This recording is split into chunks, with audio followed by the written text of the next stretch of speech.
Hello बच्चों, class 12th हमारा पहला लेसन समाप्त हो गया है और अब हम दूसरा लेसन प्रारंभ कर रहे हैं।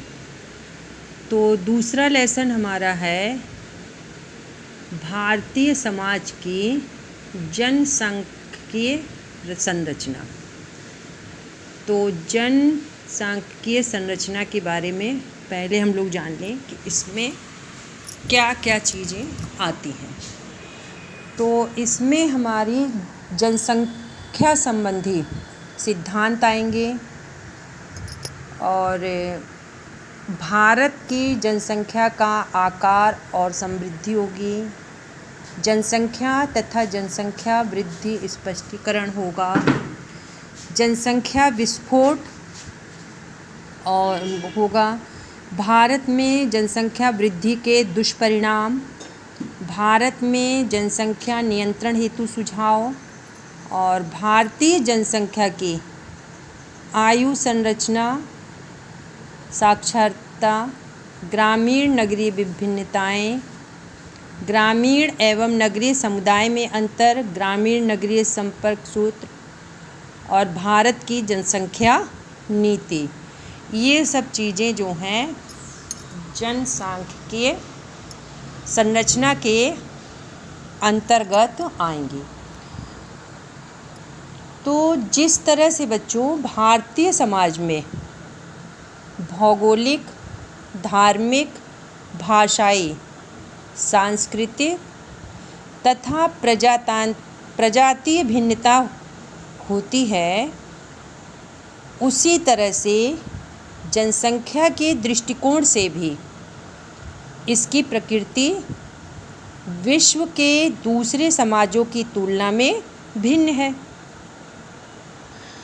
तो किसी भी समाज की सामाजिक संगठन, संस्कृति और व्यक्तिगत व्यवहारों को प्रभावित करने में जनसंख्या संबंधी विशेषताओं का योगदान रहता है। तो विश्व के जो विभिन्न समाज हैं, कहीं पर जनसंख्या बहुत अधिक है तो कहीं पर बहुत कम। तो किन्हीं क्षेत्रों में जनसंख्या का घनत्व बहुत अधिक होगा और कहीं भूमि खाली भी होगी। कहीं पर जन्म दर अधिक होगा, जैसे कुछ देशों में जन्म दर को बढ़ाने के लिए अनेक प्रोत्साहन देने के बाद भी जनसंख्या नहीं बढ़ती है। लेकिन कुछ जगहों पर समाजों में स्त्री पुरुष के अनुपात तथा ग्रामीण और नगरीय जनसंख्या में बहुत भिन्नता पाई जाती है। डेविस जो हैं, इन्होंने कहा है कि एक विज्ञान के रूप में जनांकीय का उद्देश्य केवल जनसंख्या के घनत्व, जन्म दर, मृत्यु दर अथवा आयु और लिंग के अनुपात को समझना पड़ेगा और यह ज़रूरी रहेगा कि जनसंख्या संबंधी जो विशेषताएं हैं वह किस तरह के समाज में सामाजिक व्यवस्था और सामाजिक संगठन को प्रभावित करती हैं। तो भारत की जो सामाजिक जनांकी है, इसके बारे में अब हम लोग समझेंगे। तो अब हम लोग जनांकी का अर्थ और महत्व, इस टॉपिक पर जानकारी प्राप्त करेंगे। तो जनांकी का तात्पर्य जो है उस शाखा से है जिसके द्वारा जनसंख्या के आकार, जनसंख्या संबंधी विशेषताएं और उन विशेषताओं से होने वाले परिवर्तन, इसकी जानकारी जो है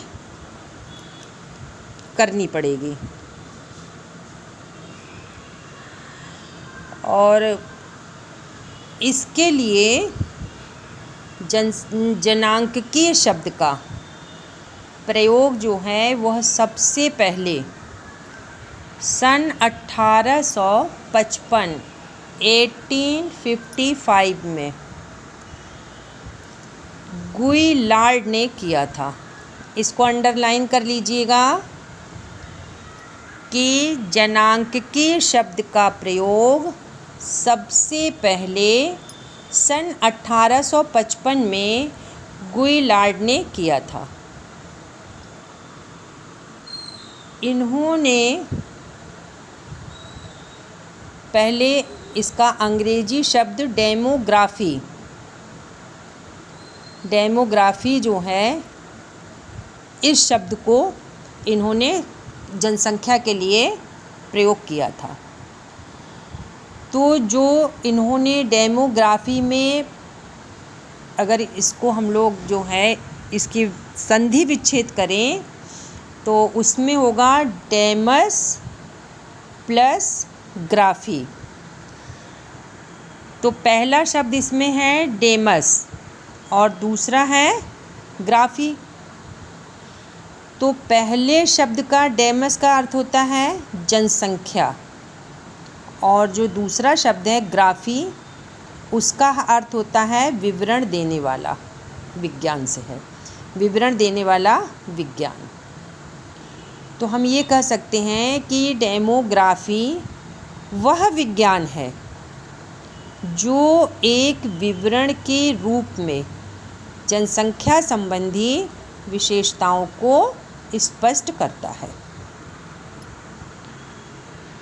जनसंख्या संबंधी विशेषताओं को स्पष्ट करता है। तो ये तो हो गया हमारा जनसंख्या का अर्थ, कि जनसंख्या शब्द किन शब्दों से मिलकर बना हुआ है। और अब देखते हैं हम लोग कि इसको कुछ विद्वानों ने अपने शब्दों में इसको परिभाषित भी किया है। तो पहली परिभाषा हम लोग लेते हैं सोरोकिन।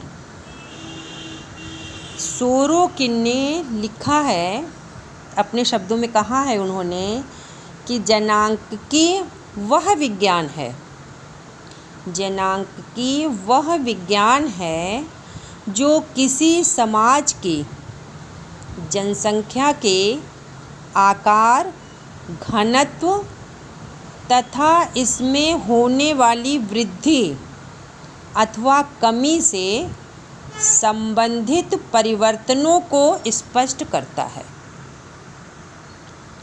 फिर से एक बार देख लीजिए, जनांकीय वह विज्ञान है जो किसी समाज की जनसंख्या के आकार, घनत्व तथा इसमें होने वाली वृद्धि अथवा कमी से संबंधित परिवर्तनों को स्पष्ट करता है।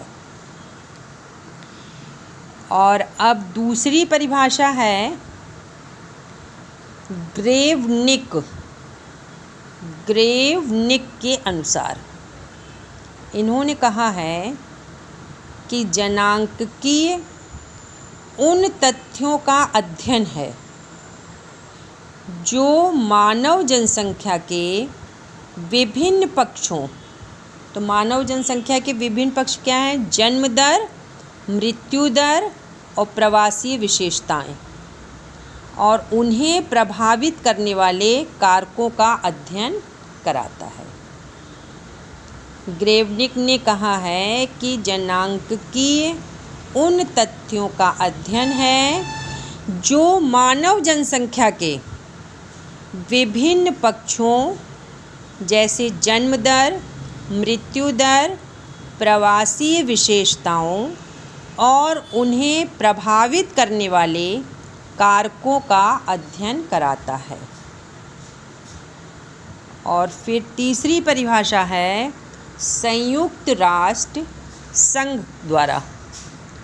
संयुक्त राष्ट्र संघ ने इसे प्रकाशित किया है कि जनसंख्यात्मक शब्दकोश में उन्होंने लिखा है, संयुक्त राष्ट्र संघ द्वारा प्रकाशित जनसंख्यात्मक शब्दकोश में लिखा गया है, जनांकीय मानव जनसंख्या का वैज्ञानिक अध्ययन है जिसमें मुख्य रूप से जनसंख्या के आकार, उसकी संरचना और विकास का विश्लेषण किया जाता है। विकास का विश्लेषण की तो ये जो तीसरी परिभाषा थी, संयुक्त राष्ट्र संघ द्वारा प्रकाशित जनसंख्यात्मक शब्दकोश में जनांकीय मानव जनसंख्या का वैज्ञानिक अध्ययन है जिसमें मुख्य रूप से जनसंख्या के आकार, उसकी संरचना और विकास का विश्लेषण किया जाता है। अब हम ये देखेंगे कि ये जो परिभाषाएं थीं लोगों की, इनके आधार पर जनांकीय को 3 शाखाओं में विभाजित किया गया है। तो पहली शाखा क्या है? जनांकीय संरचना, और दूसरी है जनांकीय प्रक्रिया, और तीसरी है सामाजिक जनांकीय।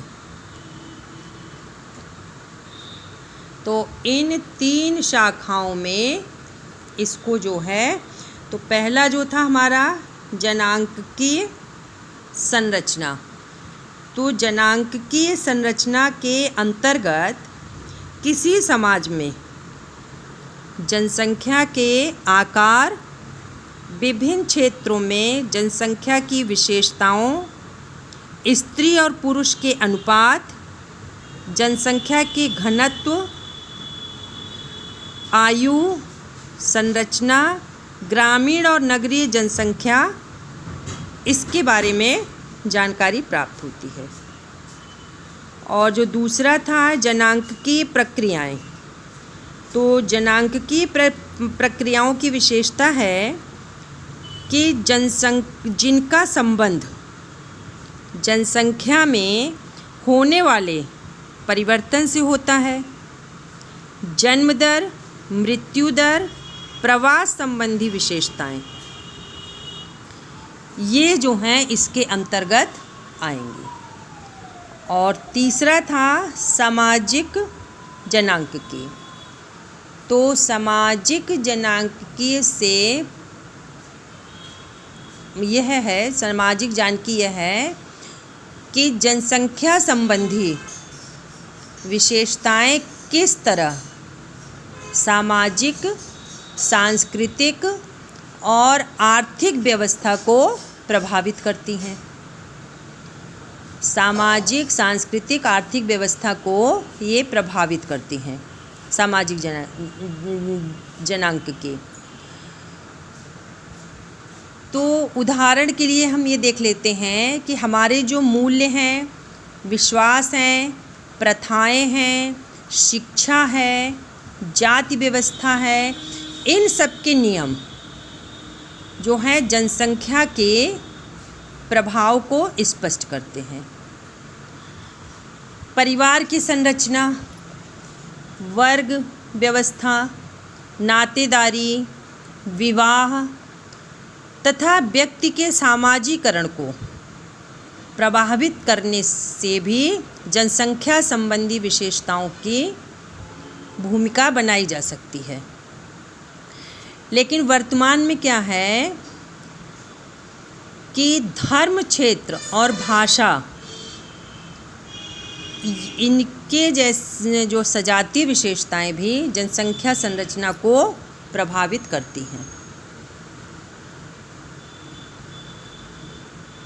अब देखिए कि इसमें जनांक की विशेषताएं जो हैं वो क्या हैं।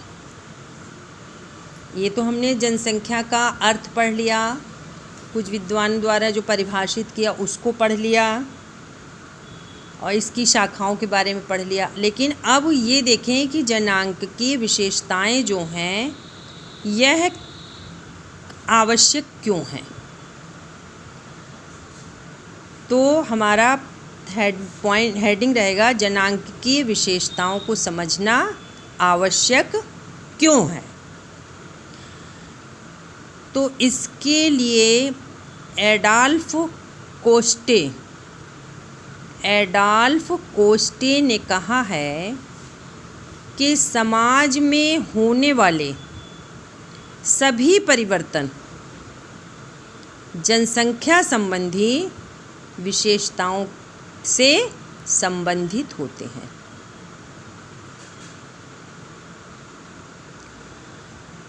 तो इसके लिए जो है कुछ पॉइंट हैं, तो हम उन पॉइंटों को पहले देखें।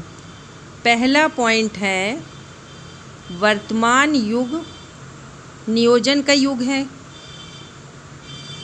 कोई भी देश अपनी जनसंख्या विभिन्न क्षेत्रों में जनसंख्या के घनत्व, जन्म दर, मृत्यु दर, प्रवास की दर तथा लिंग, इसके अनुपात को जब तक नहीं समझेगा तो वह नीतियों का निर्माण नहीं कर पाएगा।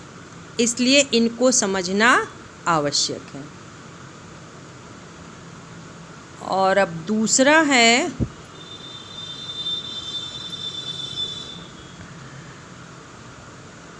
किसी भी समाज को सामाजिक आर्थिक विकास का, किसी भी समाज के सामाजिक आर्थिक विकास का केंद्र क्या है? जनसंख्या होती है।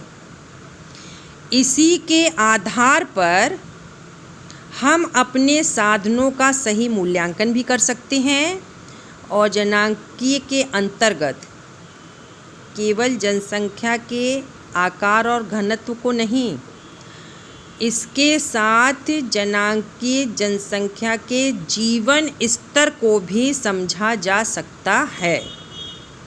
इसी से समाज का संतुलित विकास भी संभव है।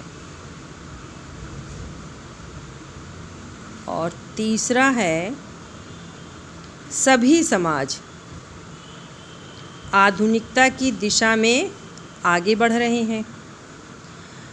तो जब हम विभिन्न उद्योगों, व्यवसायों और सेवाओं में जो जनसंख्या की प्रतिशत दिखाई देते हैं तो उन्हीं की वृद्धि, यदि हम लोग उन्हीं की वृद्धि से ही उसको समझा जा सकता है, जनसंख्या के प्रतिशत को।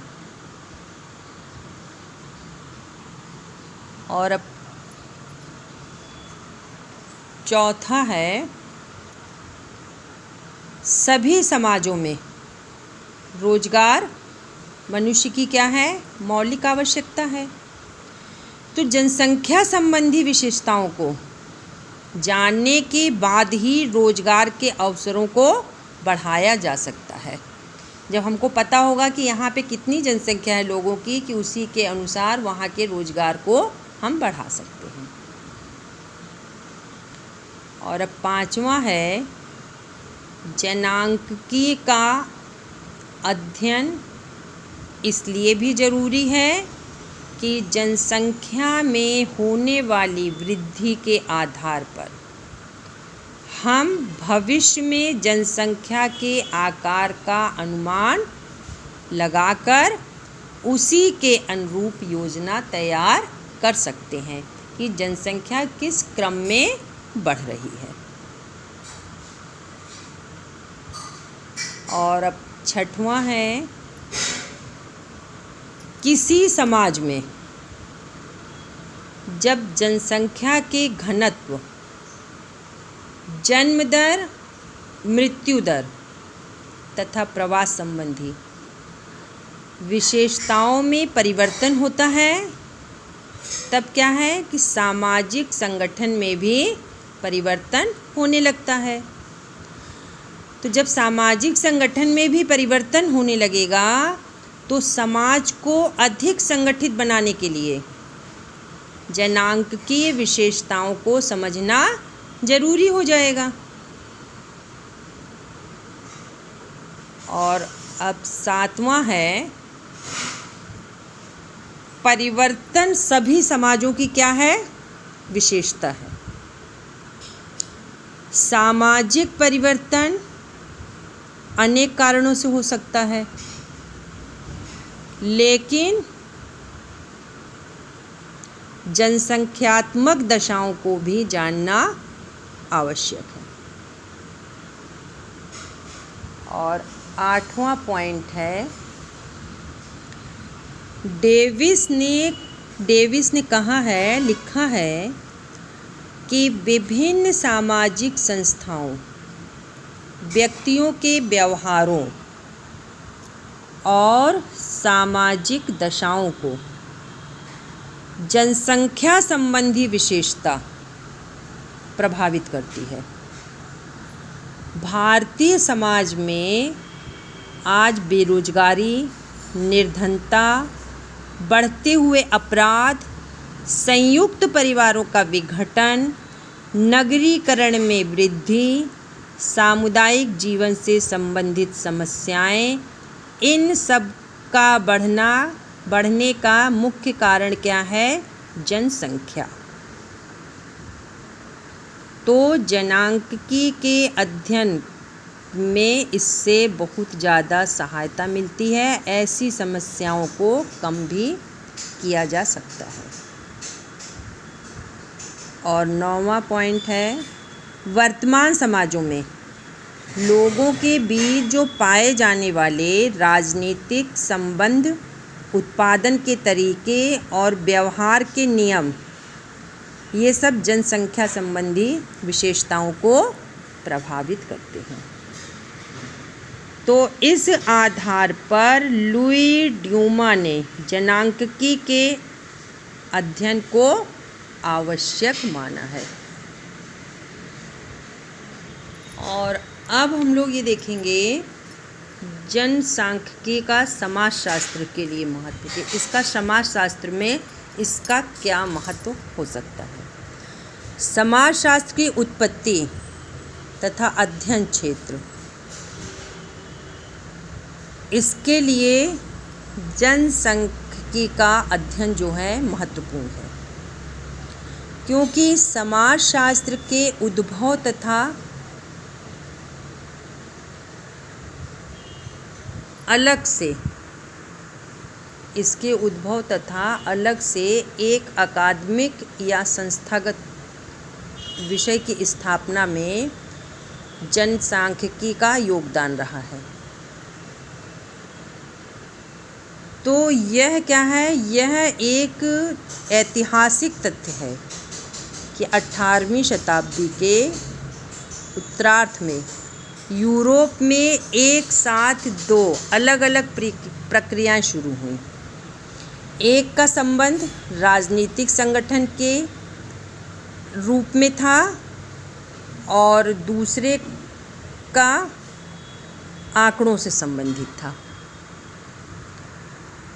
तो इसमें जो है, इन प्रारूपों में ये देखा गया कि राज्यों ने जन स्वास्थ्य प्रबंध के प्रारंभिक रूपों के विकास में, पुलिस तथा कानून व्यवस्था के अनुपालन में, कृषि तथा उद्योग संबंधी आर्थिक नीतियों में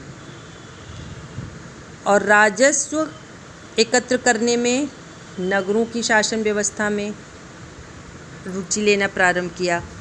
तो यहाँ आंकड़ों के जो सामाजिक विश्लेषण के लिए अलग से एक व्यवस्थित विषय की आवश्यकता जब महसूस होने लगी, तो समाजशास्त्र का उद्भव हुआ।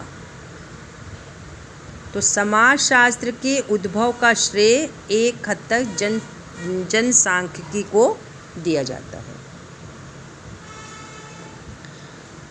फिर था जनगणना का प्रचलन। तो जैसे जैसे राज्य के कार्यों का विस्तार हुआ, वैसे वैसे विभिन्न क्षेत्रों के व्यवस्थित रूप में संचालन के लिए सामाजिक आंकड़ों को सुव्यवस्थित तथा नियमित रूप से एकत्र करने की आवश्यकता।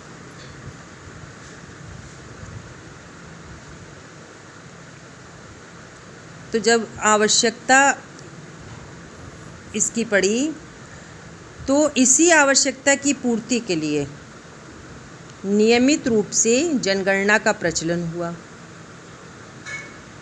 तो 18वीं शताब्दी के अंतिम वर्षों में ये प्रारंभ हुआ और कहा जाता है कि सन 1790 में अमेरिका में सर्वप्रथम आधुनिक रूप से जनगणना को प्रारंभ किया गया और आगे चलकर 19वीं शताब्दी के प्रथम चरण में यूरोप में भी जनगणना का प्रचलन हो गया। तो हमारे देश में ब्रिटिश सरकार ने सबसे पहले सन 1867 और 72 के बीच व्यवस्थित जनगणना की प्रक्रिया को अपनाया। तो इसके उपरांत सन 1881 में नियमित रूप से हर 10 वर्ष के बाद जनगणना होने लगी और इस नियम को स्वतंत्रता के बाद भी अपनाया गया। स्वतंत्रता के उपरांत सन 1951 में प्रथम जनगणना का आयोजन किया गया था। तब से अब तक यही व्यवस्था बनी हुई है और अंतिम जनगणना जो है वह 2011 में हुई और अब सन 2021 में जनगणना होगी। ये हमारा सन 2020 चल रहा है, अब 2021 में जनगणना होगी। तो हमारे देश की जनसंख्या को ध्यान में रखते हुए कहा जा सकता है कि भारतीय जनगणना अपने आप में एक बहुत बड़ा कार्य है। तो अब अगला है हमारा जनसांख्यिकीय आंकड़ों का विश्लेषण तथा समाजशास्त्र। तो अब इसमें क्या है, किसी भी राज्य की नीति विशेष रूप से उसका आर्थिक विकास तथा सामान्य जन कल्याण संबंधी नीतियों के निर्धारण और उन्हें लागू करने के लिए जनसांख्यिकीय आंकड़ों पर ध्यान दिया जाता है। लेकिन जो सामाजिक आंकड़े जो एवं विश्लेषण के लिए समाजशास्त्र की आवश्यकता होती है, क्योंकि प्रत्येक सामाजिक प्रघटना का स्पष्टीकरण सामाजिक स्तर पर होना आवश्यक है। जैसे एमिल दुर्खीम ने विभिन्न देशों की आत्महत्या की दरों का अध्ययन किया, तो उसमें उन्होंने पाया कि विभिन्न देशों में आत्महत्या की दरों में काफ़ी अंतर है और इस अंतर को स्पष्ट करने के लिए दुर्खीम ने विभिन्न सामाजिक कारणों को जिम्मेदार बताया। यह कार्य समाजशास्त्र द्वारा ही हो सकता है। तो इसलिए जनसांख्यिकी तथा समाजशास्त्र में आपसी संबंध भी पाए जाते हैं। और अब हम लोग अगला टॉपिक देखेंगे अपना, भारत में सामाजिक जनांकीय। तो जनसंख्या के आधार पर भारत विश्व का दूसरा सबसे बड़ा देश है। यहाँ विश्व की पूरी जनसंख्या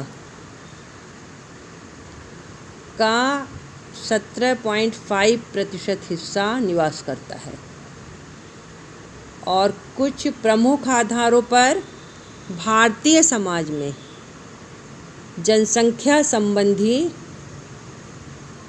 लक्षण जो हैं उनके बारे में भी आपको बताते हैं। तो इसमें पहला है भारत में जनसंख्या वृद्धि। भारत में जनसंख्या वृद्धि, ये हमारा टॉपिक है। तो भारत में स्वतंत्रता प्राप्ति के बाद सबसे पहले जनसंख्या के आंकड़ों में 1951 में, तब यहाँ की जनसंख्या 36.10 करोड़ थी। फिर उसके बाद जनसंख्या में तेज़ी से वृद्धि होने लगी और इतनी तेज़ी से वृद्धि हुई कि 2011 की जनगणना के अनुसार यहाँ की जनसंख्या 121.05 करोड़ से भी अधिक हो चुकी।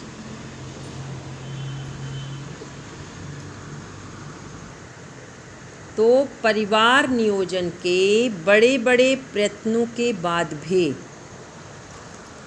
प्रतिवर्ष लगभग 180 करोड़ जनसंख्या बढ़ जाती है। एक वर्ष में बढ़ने वाली यह जनसंख्या ऑस्ट्रेलिया की कुल जनसंख्या के बराबर है। अनेक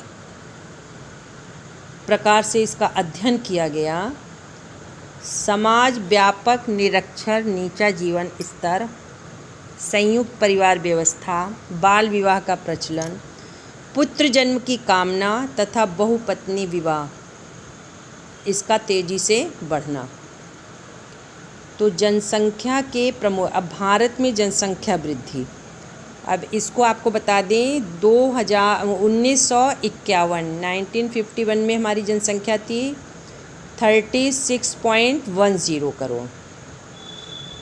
10 साल के अंतर पे जनसंख्या को जो है काउंट किया जाता है। 1961 में हुई 43.92 करोड़। फिर 1971 में हुई 54.81 करोड़। फिर 1981 में हुई 68.33 करोड़। फिर 1991 में हुई 84.63 करोड़ और 2001 में हुई 102.87 करोड़ और अब 2011 में हुई 121.05 करोड़। तो ये जो है हमारी जनसंख्या का अधिकांशतर ये पूछा जाता है कि 2011 में जनसंख्या बताइए। तो इसको चार्ट को आप लोग अच्छे से समझ लीजिएगा। फिर है हमारा दूसरा जनसंख्या विस्फोट। जनसंख्या विस्फोट जो है ये अनेक देशों की एक प्रमुख समस्या है और जनसंख्या विस्फोट जो है, जैसे बच्चों की बाढ़, जनाधिक या जनसंख्या में अत्यधिक वृद्धि, इसके लिए सीपी ब्लेकर ने कहा है कि जनसंख्या विस्फोट की अवस्था में जन्म दर उच्च स्तर की होती है किंतु मृत्यु दर में कमी आने से जनसंख्या का आकार विस्फोटक हो जाता है। तो जनसंख्या विस्फोट या तेज़ी से बढ़ने वाली जनसंख्या का आर्थिक विकास पर क्या होता है, नकारात्मक प्रभाव पड़ता है। और अब जो है अगला हमारा है जनसंख्या का घनत्व। तो जनसंख्या के घनत्व में इसका अर्थ जो होता है प्रति वर्ग किलोमीटर के अंदर, घनत्व का मतलब जनसंख्या के घनत्व का मतलब अर्थ होता है कि प्रति वर्ग किलोमीटर के अंदर रहने वाले लोगों की औसत संख्या से किया जाता है। तो भारत के केंद्र शासित प्रदेशों में जनसंख्या का सबसे अधिक घनत्व दिल्ली में है और वर्ष 2011 की जनगणना के अनुसार यहाँ 1 वर्ग किलोमीटर में औसत 11.320 लोग निवास करते हैं। तो विभिन्न राज्यों में जिन 7 प्रदेशों में जनसंख्या का घनत्व सबसे अधिक है उसको अभी आपको बताएंगे।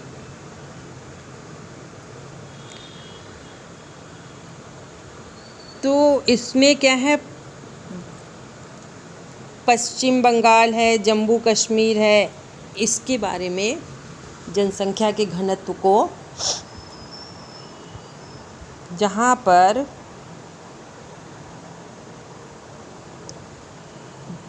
जो है भारत के विभिन्न क्षेत्र, जैसे पश्चिमी बंगाल में जहाँ 1 वर्ग किलोमीटर क्षेत्र में 1029 लोग निवास करते हैं, वहीं जम्मू तथा कश्मीर सिक्किम में 100 से भी कम लोग हैं। अरुणाचल प्रदेश में 1 वर्ग किलोमीटर क्षेत्र में 17 लोग निवास करते हैं। तो ये जनसंख्या के घनत्व की क्या है, भिन्नता। तो इसमें देखिए आप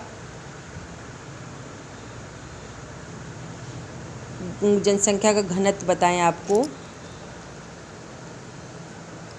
पहले राज्य, तो राज्य और फिर दूसरा कॉलम रहेगा सन का, तो 1991 से लेके और 2011 तक का 3 कॉलम बना लीजिए। तो 1991, 2001 और 2011। तो राज्य में पश्चिमी बंगाल को लीजिए, तो पश्चिमी बंगाल में 1991 में 767 घनत्व था और 2001 में 903 हो गया और 2011 में 1.029 हो गया। फिर दूसरा केरल में 1991 में 749 था, 2001 में 819 हुआ और 2011 में 859।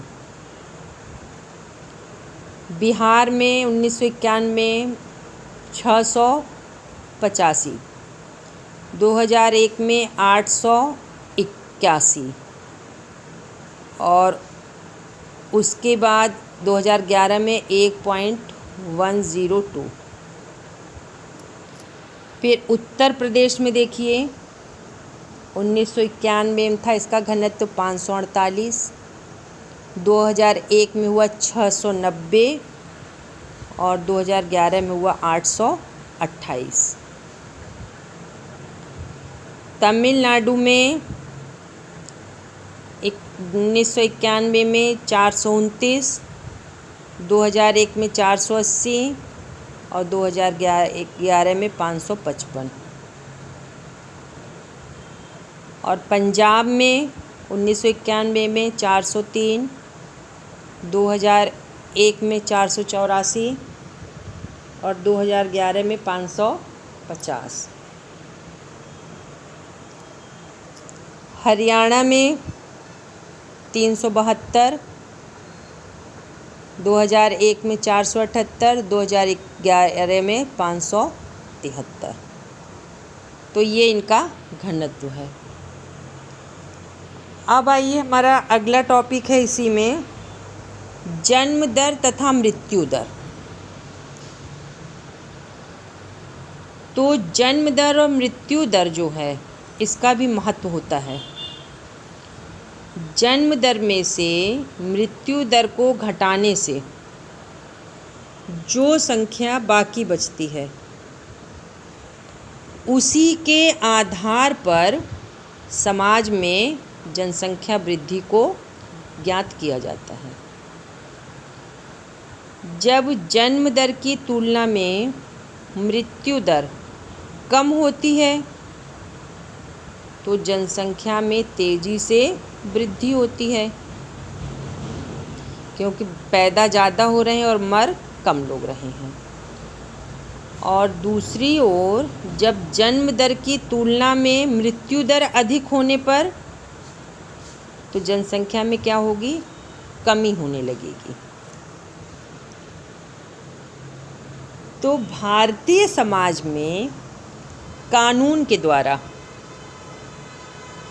प्रत्येक व्यक्ति के जन्म और मृत्यु का रजिस्ट्रेशन कराना ज़रूरी होता है। इसके बाद बहुत बड़ी संख्या के लोग